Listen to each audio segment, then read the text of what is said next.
E agora tenho o prazer de apresentar o último palestrante desta manhã, desta mesa. Estamos, de facto, muito bem no tempo e, portanto, o professor Fernando Rigel terá também todo o tempo que precisa para nos trazer e nos dizer, efetivamente, da sua comunicação. O professor Fernando Rigel é pós-doutor em enfermagem pela Unidade Federal de Santa Catarina, portanto, Brasil, doutor em enfermagem pela Universidade Federal do Rio Grande do Sul, é professor colaborador do programa de pós-graduação em enfermagem e professor adjunto no curso de graduação em enfermagem da Universidade Federal do Rio Grande do Sul, é membro do grupo de estudos e pesquisa do cuidado em enfermagem e do Laboratório de Pesquisa e Tecnologia em Educação em Enfermagem e Saúde, é membro da Comissão Científica da Rede Brasileira da Ciência e do Cuidado Unitário, o que nos irmana muito também nesta rede portuguesa que é mais jovem, mas que já está também cheia de vigor, e este encontro é prova disso, e é membro da International Association for Human Caring, Michigan, nos Estados Unidos da América. Portanto, é com muito gosto também e muita atenção que vamos ouvir a mensagem que nos traz. E dou-lhe a palavra. Muito obrigado, professora Irene. Eu vou projetar a apresentação aqui, só um momento.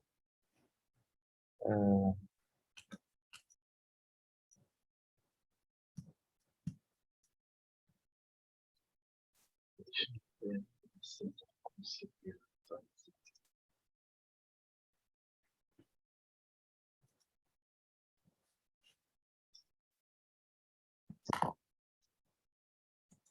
Estão conseguindo visualizar?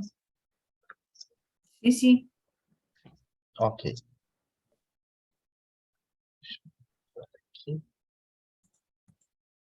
Ok.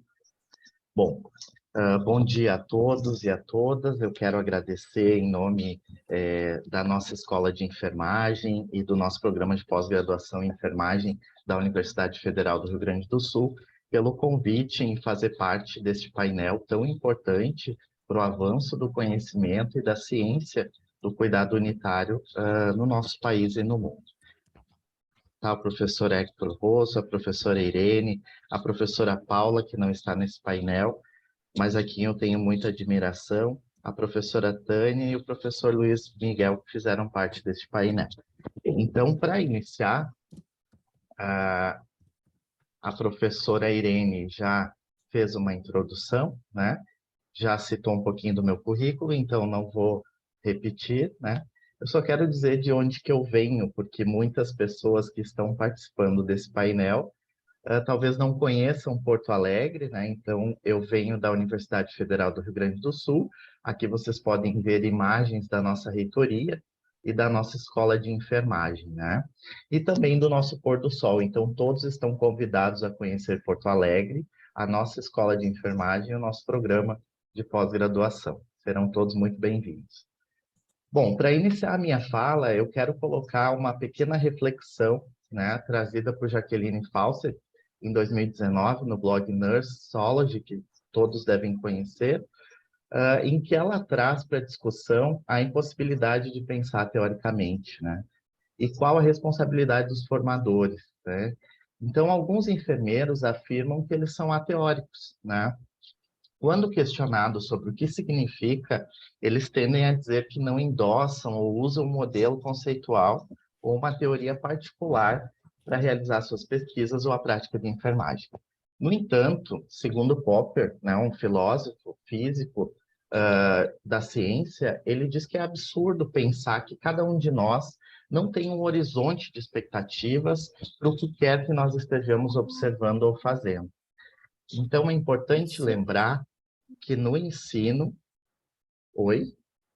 Oi, olá, professor Fernando. Olá, eu peço desculpa estar a interromper. Não estamos a visualizar o PowerPoint. Ele não está passando? Não. Pedimos Não? desculpa pela interrupção. Não. Espera aí, vou projetar de novo. Ok. Se quiser, nós podemos... apresentar. passando? Ok. Agora está a passar, sim, muito obrigada.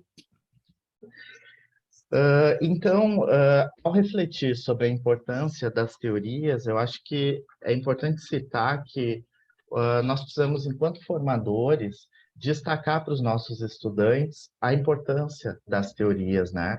Então, eu trouxe algumas perguntas para iniciar essa reflexão, e uma delas é onde nós estamos, para onde nós vamos e onde nós queremos chegar.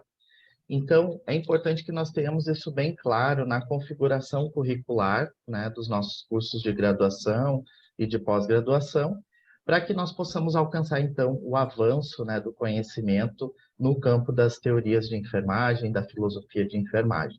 Então, essas questões, no final da minha apresentação, nós vamos voltar. Onde nós estamos, para onde nós vamos e onde nós queremos chegar. E para iniciar a minha fala, eu trouxe alguns relatos, né, de colegas e de alunos, e para iniciar, então, o que pensam os professores da graduação e pós-graduação sobre teorias de enfermagem, eu trouxe a professora Maria da Graça Oliveira Crossetti, que é professora titular do Departamento de Enfermagem Médico-Cirúrgica da Escola de Enfermagem da URGS.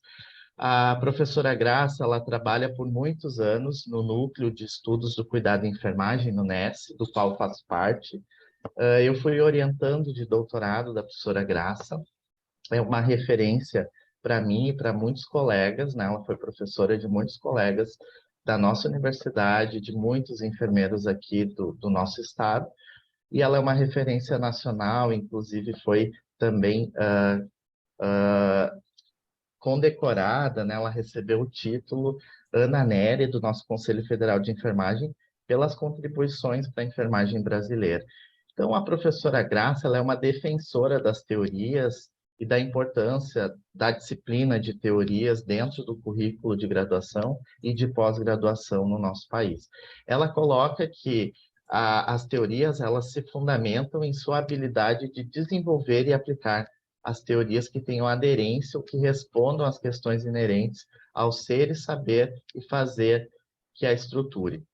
Ela coloca que é fundamental, pois proporciona a esses conhecer o quanto esses referenciais, né, dadas as suas especificidades, definem a enfermagem enquanto disciplina e profissão, pois contribuem para o avanço e organização dos conhecimentos que estruturam a prática profissional. Trouxe alguns relatos de alguns estudantes também de graduação e pós-graduação, né? O estudante Jonathan Tyson, que é mestrando do programa de pós-graduação em enfermagem da URGS, ele coloca que as teorias permitem adquirir conhecimento para além de uma grande teoria, contribuindo assim para que futuramente possa sustentar o ensino do processo de enfermagem, considerando o indivíduo, a família, a comunidade, à luz dessas teorias que são tão importantes. O Lucas é estudante de graduação do 6º período do curso e ele já tem essa concepção, porque cursou conosco uma disciplina de fundamentos filosóficos que abordam as teorias, né? E ele coloca, é essencial que na formação dos profissionais de enfermagem sejam abordadas as distintas teorias de forma aprofundada e minuciosa. O processo de enfermagem é norteado e alicerçado pelas teorias que buscam trazer maior compreensão a respeito das condutas e das demandas relativas à profissão. E o que pensa a doutora Jean Watson, né? Ela coloca que o profissional enfermeiro do futuro será um metafísico, um profundamente enraizado na filosofia, sabedoria e arte espiritual e humana, com conhecimento científico para a saúde e para a cura. Então, em 17/10, a professora Jean Watson postou essa mensagem que eu trouxe aqui para destacar também com relação ao pensamento da Jean Watson. Para iniciar a discussão sobre a importância das teorias e as perspectivas, né, de futuro e os desafios que nós vamos enfrentar, eu trouxe um pouquinho da nossa realidade brasileira, né? Nós temos diretrizes curriculares nacionais que foram publicadas há mais de 20 anos, né, em 2001, e em 2018, então, foi apresentada uma proposta de reformulação, né, dessas diretrizes curriculares e que já passou pelo Conselho Nacional de Saúde brasileiro e que está, então, em trâmites para sua aprovação. É importante destacar porque nós temos diretrizes de 20 anos atrás e que hoje já não dão mais conta da realidade que nós temos. Então, essa reformulação ela é urgente. Então, nós precisamos que essas diretrizes curriculares sejam publicadas o mais rápido possível para que nós possamos avançar também na configuração curricular, nos nossos projetos políticos pedagógicos e na formação dos nossos enfermeiros. Nós seguimos essas diretrizes que nos orientam à formação de enfermeiros críticos e reflexivos, com competências e habilidades gerais específicas, que são contempladas dentro de um projeto político-pedagógico de curso, né, que é cada instituição, e hoje, infelizmente, nós ainda caminhamos, né, dentro de um currículo que é técnico-centrado, e nós precisamos avançar nesse conhecimento mais abrangente. Com relação às diretrizes curriculares, os conteúdos curriculares, né, que é determinado pelas diretrizes, dentro dos conteúdos curriculares não fica claro, né, nas diretrizes de 2001, onde que deveriam ser abordadas as concepções e as teorias de enfermagem, né? E na reformulação das novas diretrizes, inclusive foi uma recomendação, né, do CNS, do Conselho Nacional de Saúde, que fossem incluídas as concepções e as teorias. Então, eles colocam como recomendação incluir as teorias e concepções de enfermagem, a sistematização da assistência de enfermagem, que é o processo de enfermagem, né, a história da enfermagem, da saúde e o cuidado profissional. Então, nós caminhamos para um avanço nas diretrizes para que nós tenhamos, então, a garantia de que as teorias e as concepções elas vão ser obrigatórias em todos os currículos de serem abordadas. Aqui eu trouxe mais a título de curiosidade as competências gerais, né, de atenção à saúde, tomada de decisão, comunicação, liderança, administração e gerenciamento, educação permanente. E as competências e habilidades específicas, então, que são exigidas na formação do enfermeiro. O perfil profissional, então, do egresso do curso de bacharelado em enfermagem da nossa universidade, ele segue as diretrizes de 2001, que diz que devemos formar enfermeiros conforme o perfil profissional descrito no artigo 3º das diretrizes curriculares, que é um profissional generalista, humanista, crítico, reflexivo, pautado na perspectiva da integralidade do cuidado. Além de ser humanista, por ser um profissional comprometido com a produção do cuidado e centrado nos sujeitos e em suas necessidades, bem como preocupado com a otimização das relações intra e interprofissionais. Esse profissional ele deve ser crítico e reflexivo, envolvendo a sua prática em saúde no compromisso ético na defesa do direito à saúde e à vida e comprometido na luta pelos princípios que regem o cuidado no SUS e politicamente engajado na reflexão crítica sobre a prática profissional baseada na integralidade da atenção à saúde. Algumas considerações sobre os cursos de graduação e pós-graduação em enfermagem no Brasil. Então, nós temos hoje cursos que oferecem disciplinas tais como a nossa disciplina, que nós temos o nosso currículo de enfermagem, os fundamentos filosóficos do cuidado em enfermagem, as teorias de enfermagem, né? Nós temos disciplinas, no nosso programa de pós-graduação, nós temos uma disciplina de teorias de enfermagem, que trabalha especificamente com as teorias, mas ela não é uma disciplina obrigatória até o momento, né? Com certeza nós vamos avançar nesse sentido. Disciplinas de fundamentos de enfermagem que também trabalham dentro dessas disciplinas com as teorias de enfermagem.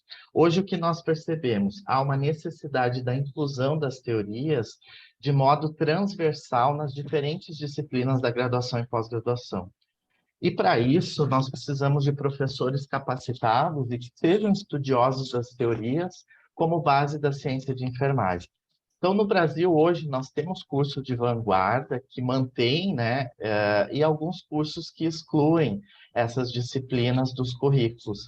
Então, a atualização, a reformulação das diretrizes curriculares, ela vai nos ajudar no sentido de normatizar, orientar, né, a aplicação dessas teorias e das concepções da profissão dentro dos currículos como forma de conceber algo que seja obrigatório, porque nós não podemos trabalhar com a ciência de enfermagem sem a base, que são as teorias.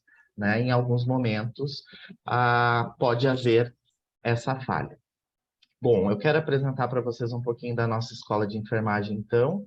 A escola de enfermagem da URGS, né? Ela é uma escola pública federal, né? Que oferece ensino superior público. Ela existe há 72 anos, né? Na formação de enfermeiros no estado do Rio Grande do Sul. Ela foi fundada em 4 de dezembro de 1950 e é pioneira na região sul do Brasil. O curso tinha uma duração de 4 anos, exigia um tempo integral das professoras e das alunas, e na década de 50 oferecia residência, alimentação, biblioteca, uniforme e transporte para as aulas e estágios. Hoje, né, ela oferece, então, 52 vagas semestrais, são 104 vagas anuais, e um estudante calouro indígena, ou seja, 2 vagas anuais para estudantes indígenas reservadas. Carga horária de 4.031 horas, dispostas em 10 etapas ou 10 semestres, com integralização mínima de 5 anos e máxima de 10 anos, de acordo, então, com o Conselho Nacional de Educação. O ingresso é via concurso vestibular ou SISU, Sistema de Ingresso Unificado Brasileiro, através da nota do Enem e reserva também de vagas do Programa de Ações Afirmativas. Esse é o Hospital de Clínicas de Porto Alegre, é o campo de estágio dos nossos estudantes. Então, a área física do nosso hospital universitário, ela tem mais de 223 mil metros quadrados, são 836 leitos distribuídos nas mais diversas especialidades. Nós temos 6.719 funcionários e 1.358 estudantes de graduação. Também o Hospital de Clínicas ele sofreu uma reestruturação, então aumentou a área física em 70%, e ele atende, então, praticamente todas as especialidades, né? E é importante destacar que o Hospital de Clínicas ele está vinculado ao Ministério da Educação, e ele é um hospital universitário ligado à nossa Universidade Federal do Rio Grande do Sul. Então, ele é o hospital da nossa universidade, o nosso hospital-escola. Aqui nós temos a grade curricular, então, da disciplina de Fundamentos Filosóficos do Cuidado. Então, nessa disciplina, nós trabalhamos com as teorias, né, de enfermagem. Ela está na segunda etapa do curso, no segundo semestre, tá? Então, é importante destacar. Aqui nós temos ela também com os seus pré-requisitos, então o aluno precisa ter cursado a disciplina de Fundamentos do Cuidado e Enfermagem para cursar a nossa disciplina de Fundamentos Filosóficos do Cuidado e Enfermagem. Ela é uma disciplina obrigatória no currículo, ela possui 3 créditos, 45 horas aula, tá? Aqui, então, nós temos uma imagem da última turma. Aqui as bolinhas vermelhas destacam as professoras responsáveis da disciplina. A professora Maria da Graça Crossetti, então, é a nossa regente da disciplina. E a professora Margarita Rubinho Nikovski, que divide. A disciplina ela enfoca os fundamentos teóricos e filosóficos como os construtos do cuidado e enfermagem, o ser humano na concepção humanista existencialista, conhecimentos éticos e estéticos, né, pessoal e empírico, o código de ética e deontologia na enfermagem enquanto princípio normativo da conduta moral e ética dos profissionais de enfermagem. Então, eu fico muito honrado de poder estar aqui representando essa disciplina, né? Então, eu sou um professor convidado da disciplina, eu participo todos os semestres em que eu dou uma aula, que eu vou falar na sequência. Então, essa disciplina ela tem como objetivo definir filosofia, compreender a importância da filosofia da enfermagem, exercitar o pensamento crítico-holístico, o ser humano como sujeito do cuidado na enfermagem, dotado de existenciais básicos, né? Caracterizar a corporeidade, identificar padrões de conhecimento na enfermagem, né? E conhecer o código de ética, identificar principais pensadores e pensamentos filosóficos no cotidiano do existir do ser humano no século XXI. Bom, o conteúdo programático, então nós temos aí reflexão filosófica, a filosofia no encontro de cuidado, o pensamento crítico holístico, que é um tema que eu abordo nessa aula, os padrões de conhecimento, a filosofia, então, dentro de uma concepção teórica e também da corporeidade. Metodologias, né, que nós utilizamos, discussão de artigos, estudos de caso, análise crítica de filmes, aulas expositivas dialogadas, entre muitas outras estratégias de ensino.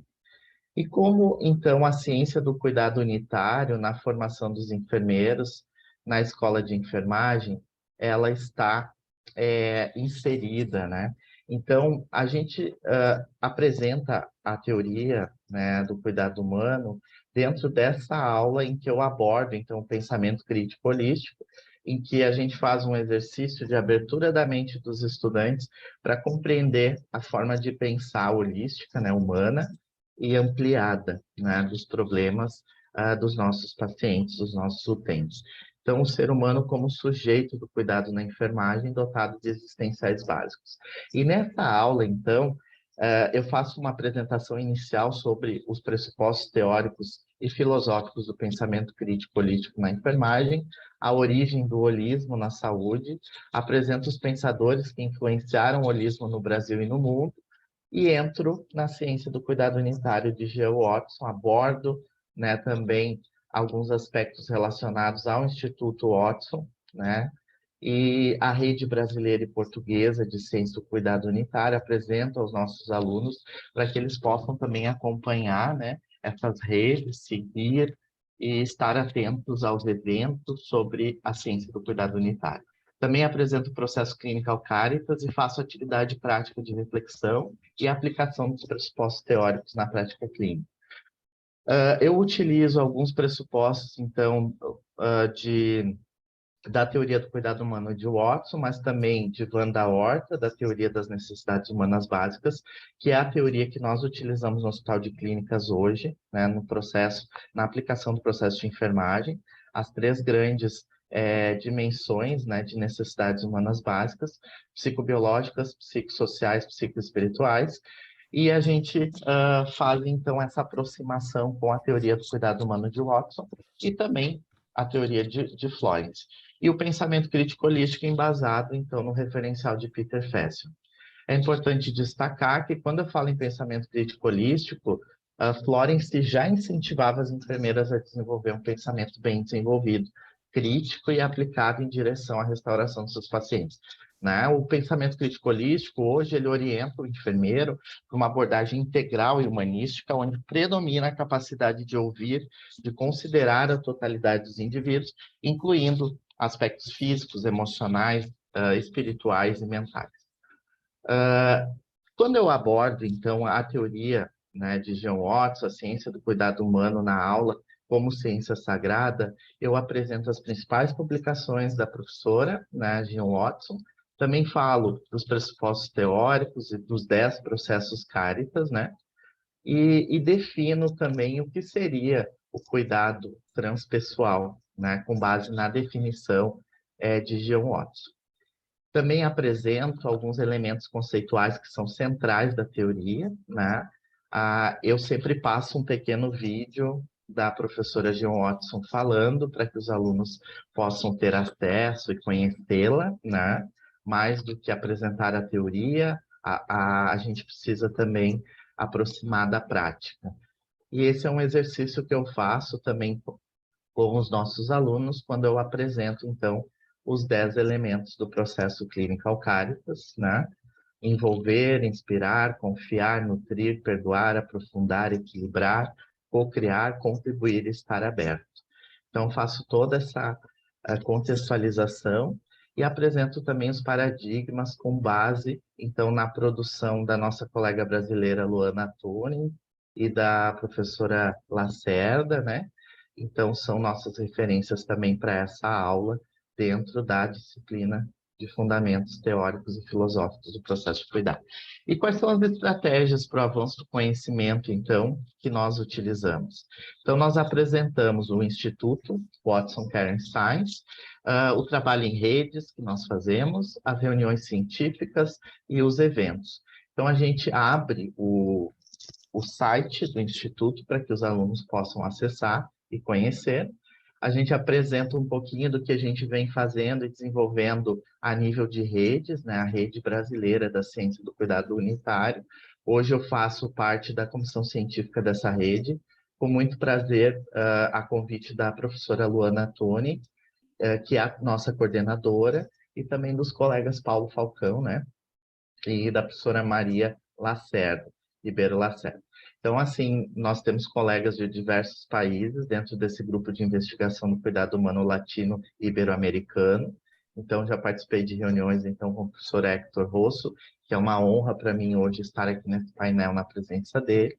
Também com colegas da Colômbia, o professor Oscar, professor Áviles da Itália, e a professora Luxana, também, né, nossa parceira do México. Então, aqui nós apresentamos para os nossos alunos esse trabalho, né, que é desenvolvido, e também utilizamos algumas estratégias de ensino da teoria do cuidado, que envolve a reflexão sobre a teoria aplicada na prática clínica. Então, a gente faz uma atividade reflexiva, que é de sensibilização e estudos de caso. Então, a gente convida os alunos a aplicar os elementos do processo clínico ao Cáritas numa situação da prática clínica, como, por exemplo, um banho no leito, né? Um simples banho no leito. Então, a gente traz para a sensibilização a fala de um paciente, a imagem de um paciente, né? Despido, em que ele relata: chegam tirando a minha roupa quase todos os dias, tem enfermeira que nem pede autorização, muitas vezes abrem a minha camisa sem pedir licença. E aí a gente começa, então, a discutir e a refletir, e com essa atividade a gente sensibiliza também os estudantes para a aplicação dos elementos do processo clínico ao Cáritas. Também utilizamos casos clínicos, né, para a aplicação desses 10 elementos. Então, nós aplicamos um caso, né? E aí, nesse caso, os estudantes aplicam o pensamento crítico holístico, os elementos do processo clínico ao Cáritas de John Watson e as etapas do processo de enfermagem. Então, dessa forma, nós introduzimos a ciência do cuidado unitário na formação dos enfermeiros na nossa escola, né? No âmbito da nossa disciplina. Além da discussão de artigos científicos, que são produções nossas também, né? Do nosso grupo de estudos, do NESSE, contribuições da teoria de John Watson ao pensamento crítico holístico do enfermeiro. Então, os alunos recebem essas produções via portal Moodle da nossa universidade, da nossa disciplina. Eles fazem prévia e depois a gente faz a discussão em sala de aula, né? Então, aqui a gente trabalha com o artigo da evolução da teoria do cuidado humano para a ciência do cuidado unitário, o guia para a realização dos elementos do processo clínico ao Cáritas na prática, né? Entre outros aspectos que nós destacamos. O pensamento crítico holístico no processo diagnóstico de enfermagem, os alunos também fazem a leitura de outras produções, como o pensamento crítico holístico em tempos de pandemia de Covid-19, né? Desvendando habilidades fundamentais para a prática clínica e sempre fazendo, então, a relação com as teorias de enfermagem. A gente também propõe análise crítica de filme para aplicação dos padrões de conhecimento e das teorias de enfermagem. E para finalizar, então, eu quero dizer que a empatia, a partir da frase de John Watson, a empatia é a essência de um enfermeiro, de uma enfermeira. Talvez este momento com essa pessoa seja a razão de estarmos aqui na Terra. Então, eu convido a todos e a todas presentes hoje nesse evento, que estão assistindo o nosso painel, a praticar a empatia e os ensinamentos de John Watson com o nosso próximo, seja lá no hospital, seja na universidade, seja no cotidiano de vida, né? Certamente assim nós seremos seres humanos mais felizes, né? E também mais realizados, né? Então, eu quero agradecer a oportunidade por ter participado desse painel, pelo convite, professora Paula Diogo.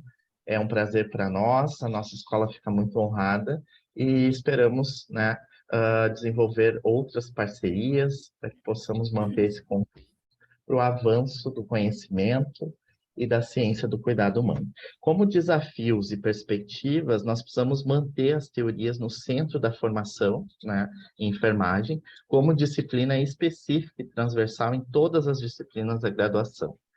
Novas pesquisas precisam ser desenvolvidas aplicando a teoria na prática clínica e também o desenvolvimento de teorias de médio alcance a partir de grandes teorias como a teoria de John Watson, né? Então, eu deixo aqui o meu recado, agradeço a todos e a todas, muito obrigado.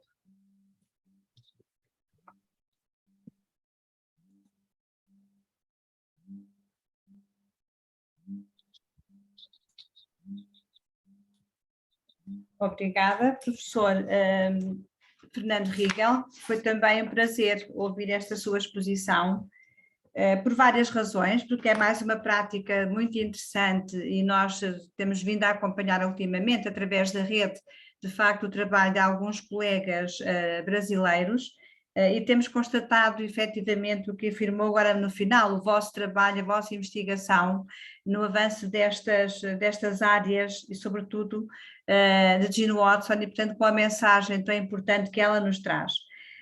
Ressalvo aqui uma curiosidade, eu penso que é de facto também corajoso e arrojado, e de facto alguém tem que ir à frente, não é? Muitas vezes são as normas, as formalidades, outras vezes são a iniciativa de quem está no terreno. Porque começou por dizer que tem diretrizes nacionais já antigas para a formação em enfermagem e que as teorias não são de frequência obrigatória em termos de unidade curricular. E, portanto, eu penso que é muito importante, partindo dessa informação que nos trouxe, depois o que mostrou daquilo que é a vossa prática no ensino nestas áreas. Portanto, esta coragem realmente ir à frente, de se abrir à evolução do pensamento e do conhecimento, e aqui também um referencial importante que tem a ver com Florence Nightingale. De facto, ela foi a primeira enfermeira, é a nossa fundadora da enfermagem moderna, como sabemos, mas disse muitas coisas que na altura não foram compreendidas, e isso é também apanágio de quem tem a ousadia de pensar mais além. E ela, entre outras coisas, e entre muitas práticas que nós hoje efetivamente discutimos neste âmbito, foi também a primeira enfermeira a dizer que os enfermeiros tinham que desenvolver um conhecimento distinto do conhecimento médico. Portanto, lançou de facto as bases para a pesquisa, para a formação, e lançou as bases para esta procura da compreensão holística da pessoa humana. Portanto, refiro isto e constato isso com muito agrado, e seguramente foi uma forma muito feliz de fecharmos esta primeira mesa da manhã. Temos agora um espaço para a discussão. Eu vou colocar aqui, vou transmitir algumas das questões que as pessoas que nos acompanham, e são muitas, devo aqui sublinhar que neste momento são 233 participantes a seguir estas comunicações. Portanto, começámos com 180 ou 182 e tem vindo sucessivamente a subir.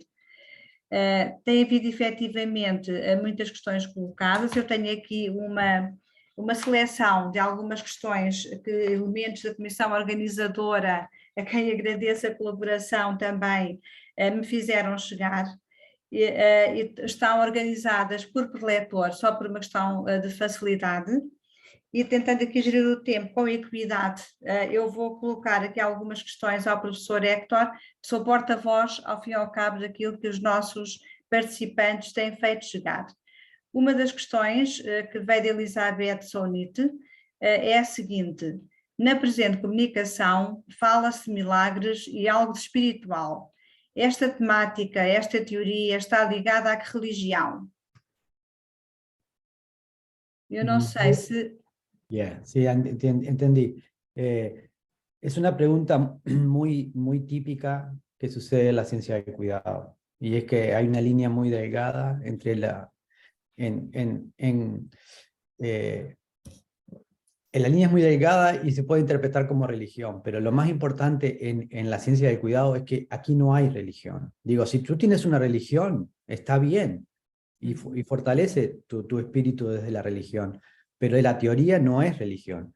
Aquí vamos más allá, es el espíritu, y el espíritu es lo que tú creas, lo que te hace bien, lo que te conecta con tu esencia, ¿sí? Con tu alma, con tu espíritu, con tu ser superior. Y eso puede ser el contacto con la naturaleza, eso puede ser el contacto con el universo, eso puede ser la música, el arte, la pintura, lo que sea. Y si es la religión, es la religión.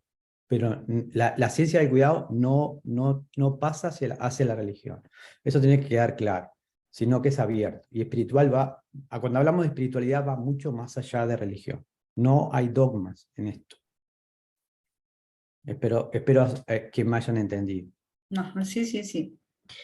Outra questão que é colocada pela Ana Inês é que gostaria de saber qual o caminho individual de discussão da aprendizagem ou se há sessões letivas. Tem a ver com a formação. Também quais são os cursos em inglês, que envolve custos, se envolve custos, tanto das vários tipos de formação e níveis de formação que nos falou. Esta participante gostaria de ser um bocadinho mais esclarecida, ao fim e ao cabo. A ver, repíteme de vuelta la pregunta, que no entendí la primera parte. Vou ler. Eu gostaria de saber qual o caminho individual de discussão da aprendizagem, portanto, se é um caminho mais individual, se há ações letivas que se pressupõem em grupo, não é?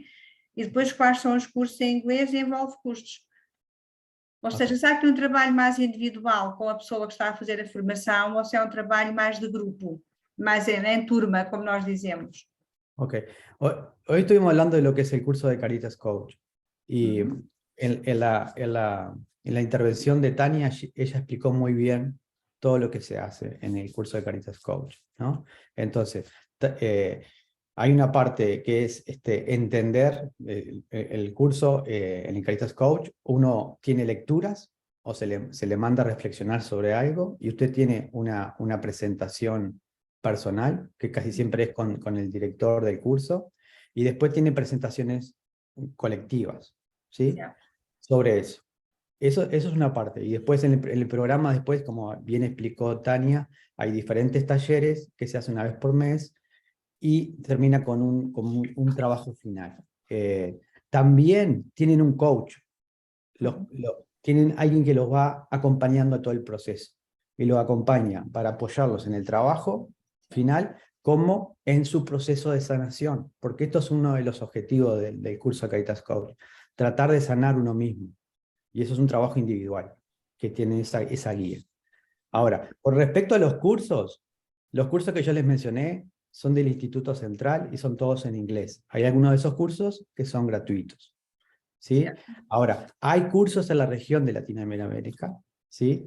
Que tenemos Introducción a la Ciencia del Cuidado, uno se hace en Uruguay a través de la Universidad de la República y otro se hace en Chile a través de una organización que es UBISA, que está dirigido por la colega Erika Caballero, ¿sí? Y ahora lo que estamos haciendo es armando el curso de Caritas Coach en español y lo más probable es que sea el marzo. Esos son los cursos que hay por ahora en la región desde el Instituto UAS. Ok. Muito obrigada pelas suas respostas, professor Héctor. Eu iria passar à professora Tânia, também colocando aqui algumas e selecionando ao fim e ao cabo para haver esta partilha equitativa que disse há pouco, dos vossos tempos em termos de resposta às questões colocadas. A participante Fernanda Faleiro questiona se considera, portanto a professora Tânia, que o abandono prematuro da profissão tem a ver com desgaste físico, emocional e espiritual, ou se haverá outro fenómeno também a interferir.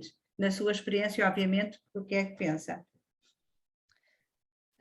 Não sei se me está a ouvir. Sim, sim. Sim. Pronto. Eu penso que há outros fatores e há estudos que provam os fatores que estão relacionados com a satisfação dos enfermeiros no local de trabalho. Portanto, penso que a própria visibilidade da profissão na sociedade, penso que houve alguém que já referiu isso, é extremamente importante.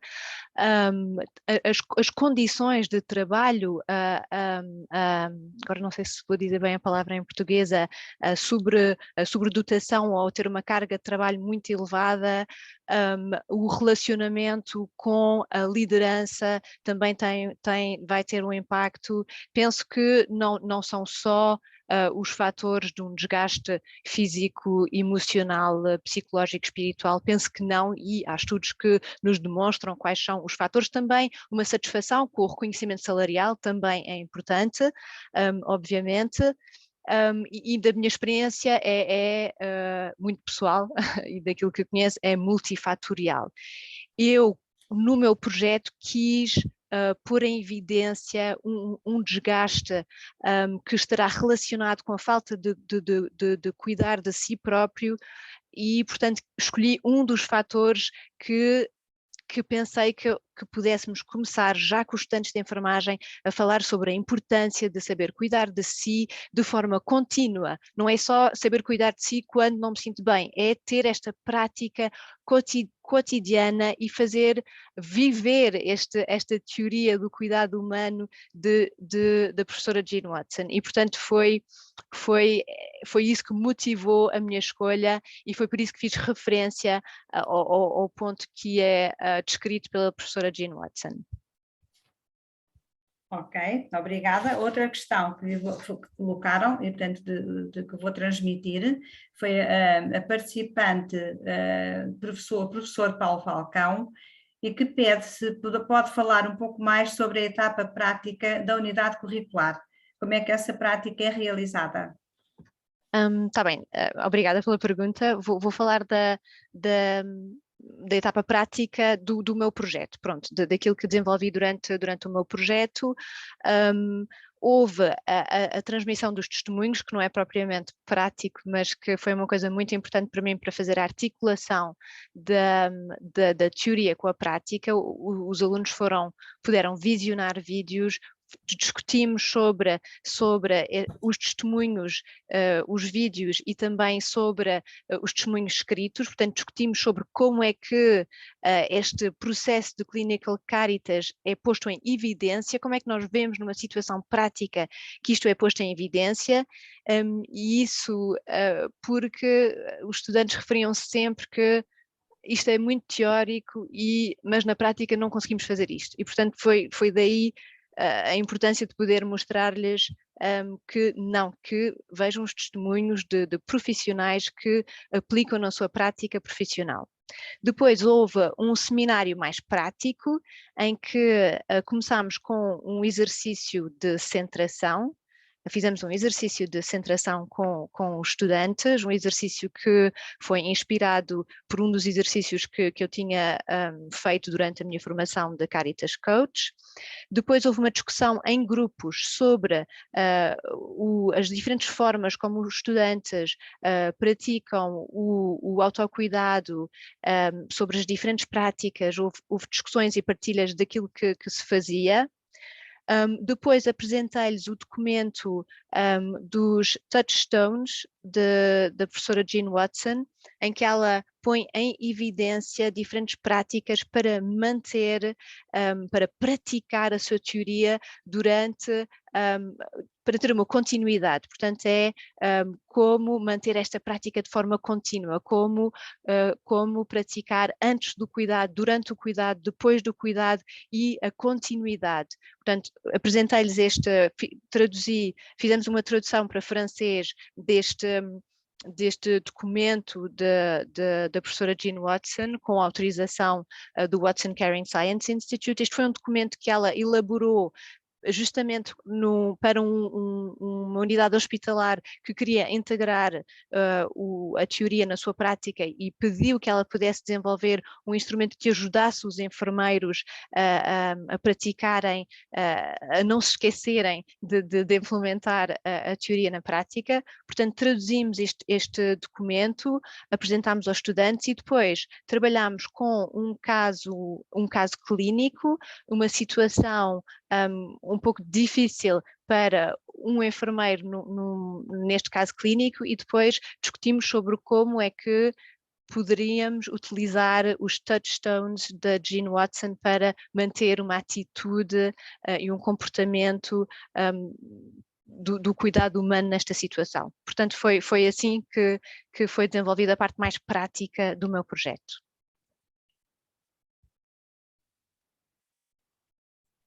Ok. Eu agora estou aqui com problemas. Estão-me a ouvir? Sim. É que eu não consigo ligar o vídeo, mas de qualquer forma... Não, mas o som está bem, ok.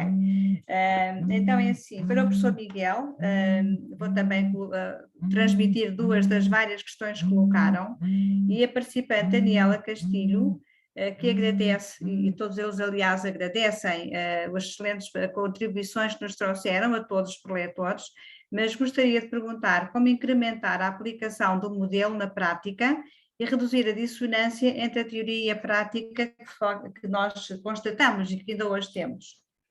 Professor Miguel. Agradeço imenso a questão e vou falar de duas coisas. Olhando para, por exemplo, Walter Esbin, que é um teórico também europeu, agora das pequenas coisas. A professora Jean Watson disse-me uma situação que eu vivenciei com ela quando ela na terceira foi. Quando um enfermeiro está a higienizar as mãos, está a lavar as mãos, se ele estiver a pensar em si e a libertar-se das energias que esteve com o utente, pensar no outro, olhar para a janela fora, contemplar o sol, a natureza, ele consegue limpar-se do que está a fazer e ir para o outro já com uma mente e uma forma de estar diferente. Ou seja, a relação teoria-prática faz-se de uma forma olhando para as coisas do dia a dia e tendo em conta que a teoria existe, mas a prática é que a justifica e que a teoria nasce da prática. Por isso, certamente a colega Daniela Castilho, olhando para a sua prática diária de enfermagem, deve consciencializar-se de que muito do que ela já faz já está fundamentado nos 10 processos Clinical Caritas. É uma questão de ir dando nome às situações, nome às coisas, e vivenciando cada um deles de uma forma profunda, ou seja, permitindo que na sua prática diária consiga, com os seus utentes, com os seus colegas de trabalho, se possam fazer pequenos exercícios de conhecimento de si próprio, de alinhamento de alma, corpo e espírito, de forma a podermos assumir cada vez mais que nós temos que estar bem connosco para cuidar bem dos outros.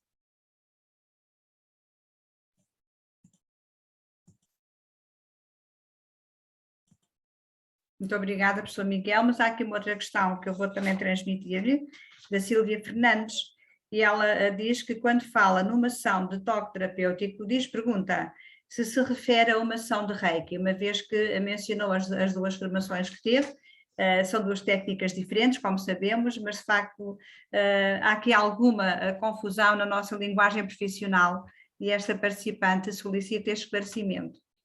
O meu exemplo que eu dei, a minha formação em ser pelo Reiki, depois a terapia prânica e toque terapêutico. Todas elas se baseiam no cuidado holístico, no pensamento energético, no pensamento de intencionalidade de cuidar do outro. São coisas distintas, têm formas de estar. Algumas delas são muito restritas e convencionais, de uma forma muito reta para serem feitas, mas a ideia é que nós temos todos que assumir que nós relacionamos com o outro, que somos energia, tudo é energia, que a nossa energia pode afetar o bem-estar do outro, transmitir tranquilidade, alívio, transcendência ao outro. Há formação específica, por isso é que é possível encontrar pessoas de qualidade, de credibilidade. Encontrei a Escola Superior de Enfermagem de Lisboa, a Escola Holística de Barcelona, de forma a poder encontrar pessoas credíveis que nos possam dar formação, nos permitam conhecer e identificar as diferenças entre cada uma dessas técnicas e depois a sua capacidade de colocar na prática. Posso dizer que, apesar de ter formação em Reiki, não sou praticante de Reiki, mas conheço e vivenciei a experiência e consigo transmitir aos meus alunos a importância que tem para a prática de cuidado de enfermagem, conhecer todas as terapias holísticas baseadas, neste caso, na organização das energias, na vivência das energias. Ok, muito obrigada.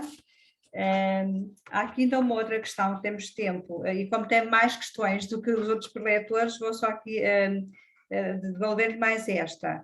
No fundo não é uma questão, mas que lhe dá a oportunidade de clarificar algum aspecto. Elizabeth Sonite, que já tinha também colocado uma questão à professora Rosso, diz que discorda em certo ponto em relação a este bem-estar permanente que os enfermeiros têm que estar, porque às vezes há necessidades do paciente que se impõem. E que mesmo quando nós estamos muito bem, temos que efetivamente prestar esses cuidados. Como é que se posiciona perante, enfim, estas vicissitudes da nossa prática? Eu quero parabenizar a colega Elizabeth Sonito, porque ela várias vezes fez intervenções, está interessada em conhecer e desenvolver e em colocar a sua opinião. Ser contra a minha opinião também acho que é aceitável e que devemos cada vez mais assumir que existem boas formas de estar na enfermagem, algumas delas concordantes. Nós não podemos esquecer que o primeiro elemento do processo de Clinical Caritas é os cuidados humanísticos e altruístas.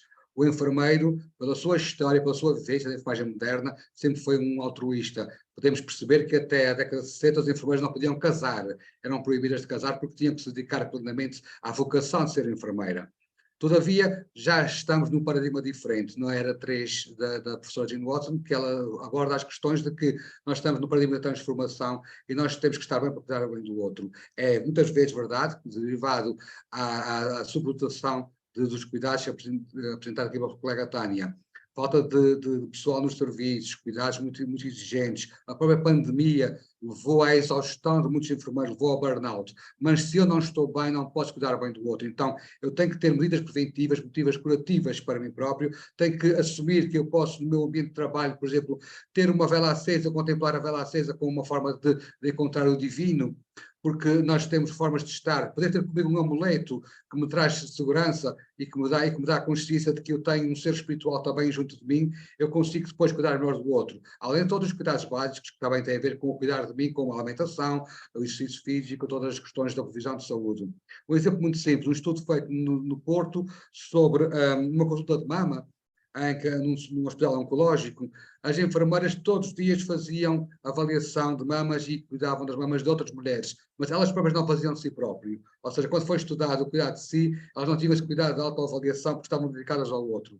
A codependência é um dos sintomas que nós temos que olhar para os enfermeiros. Nós precisamos de cuidar do outro. Muitos enfermeiros, por necessidades até fundacionais, têm uma necessidade de cuidar dos outros de uma forma premente, não dando autonomia ao outro, mas tem que estar nós próprios bem para que o outro tenha autonomia e decidir o cuidado que quer ter em enfermagem. Ok, muito obrigada.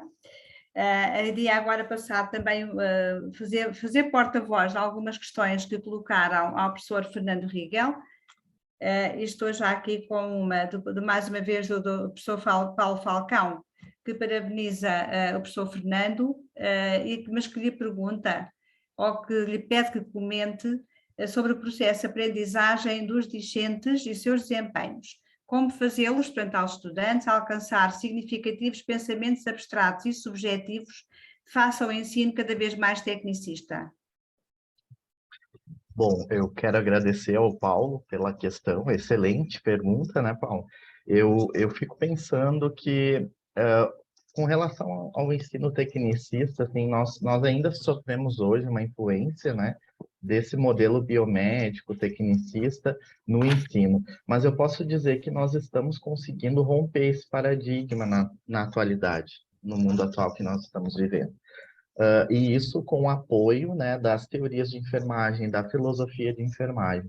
E quando o Paulo traz para a discussão o que pode ser feito, né, para ampliar esse pensamento abstrato, né, eu trabalho muito com o referencial teórico do pensamento crítico e holístico, mas também identifico a necessidade da inclusão das artes, da criatividade. Cada vez mais tem sido discutida a importância de inserir no ensino para ampliar, né, essa dimensão de pensar, de pensamento, né, mais abstrato. Quando a gente trabalha na disciplina de teorias, nós inserimos obras de arte para que os alunos possam analisar, refletir, né, pensar sobre o que eles estão vendo e o que aquela imagem, aquela arte, aquela obra ela está revelando, o que tem por trás. Então, é um bom exercício para que os alunos possam desenvolver um nível de abstração, né, diferenciado e maior. Além disso, na disciplina de Fundamentos Filosóficos, a professora Maria da Graça Crossetti, que é a atual regente da disciplina, ela trabalhava com oficinas de criatividade, o que tinha um retorno assim, muito positivo, né? E ela vai inserir novamente essa temática. Até eu participei da última reunião dessa disciplina para planejamento, e ela comentou da importância de estar incluindo, então, as oficinas de criatividade, né? Inserindo as artes no contexto dessa disciplina. E assim, nós podemos, então, alcançar esse objetivo. É importante destacar que essa disciplina ela é muito significativa para os estudantes da segunda etapa do segundo período, e a aula que eu ministro como convidado é muito interessante. A aula que a gente trabalha com a teoria de cuidado humano é a aula que marca eles até o final da disciplina. Então, eles lembram dessa aula até o final da disciplina e na avaliação que eles fazem da disciplina. Então, isso é muito positivo. Isso marca positivamente a formação dos nossos estudantes. E depois a gente consegue identificar a aplicação, né, dos elementos na prática clínica no hospital. E nós acompanhamos também os estudantes em prática clínica no Hospital de Clínicas. Muito obrigada. Há aqui duas questões que são muito idênticas. colocadas por Soraya Bastos e Mag Rodrigues, penso que Magda talvez, está aqui abreviado, e que queriam saber se há hipótese de participar nessa unidade curricular e como é que se poderão inscrever, uma vez que a distância hoje em dia há muitas possibilidades, enfim, deste cruzamento, não é? Obrigado, Magda, pela sua pergunta. Com relação à nossa disciplina de Fundamentos Filosóficos do Cuidado de Enfermagem, na graduação, ela é uma disciplina obrigatória, né? Ela é curricular, ela faz parte da grade curricular, ela tem 3 créditos e 45 horas aula durante um semestre. Essa disciplina, ela não é aberta para estudantes, vamos dizer assim, especiais fora do curso, né?